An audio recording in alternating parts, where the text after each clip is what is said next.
1 Chroniques, chapitre 10. Les Philistins livrèrent bataille à Israël, et les hommes d'Israël prirent la fuite devant les Philistins et tombèrent morts sur la montagne de Gilboa.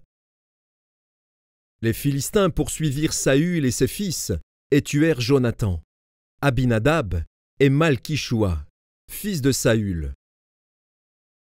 L'effort du combat porta sur Saül. Les archers l'atteignirent et le blessèrent. Saül dit alors à celui qui portait ses armes, « Tire ton épée, et transpercement, de peur que ces incirconcis ne viennent me faire subir leurs outrages. » Celui qui portait ses armes ne voulut pas, car il était saisi de crainte. Et Saül prit son épée, et se jeta dessus. Celui qui portait les armes de Saül, le voyant mort, se jeta aussi sur son épée, et mourut. Ainsi périrent Saül et ses 3 fils, et toute sa maison périt en même temps. Tous ceux d'Israël qui étaient dans la vallée, ayant vu qu'on avait fui et que Saül et ses fils étaient morts, abandonnèrent leur ville pour prendre aussi la fuite.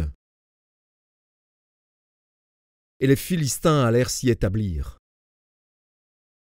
Le lendemain, les Philistins vinrent pour dépouiller les morts. Et ils trouvèrent Saül et ses fils tombés sur la montagne de Gilboa. Ils le dépouillèrent et emportèrent sa tête et ses armes. Puis ils firent annoncer ces bonnes nouvelles par tout le pays des Philistins à leurs idoles et au peuple.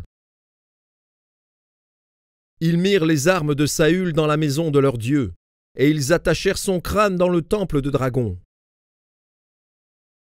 Tout Jabès en Galaad ayant appris tout ce que les Philistins avaient fait à Saül, tous les hommes vaillants se levèrent, prirent le corps de Saül et ceux de ses fils, et les transportèrent à Jabès. Ils enterrèrent leurs os sous le térébinthe, à Jabès, et ils jeûnèrent 7 jours. Saül mourut, parce qu'il se rendit coupable d'infidélité envers l'Éternel, dont il n'observa point la parole, et parce qu'il interrogea et consulta ceux qui évoquent les morts. Il ne consulta point l'Éternel. Alors l'Éternel le fit mourir et transféra la royauté à David, fils d'Isaïe.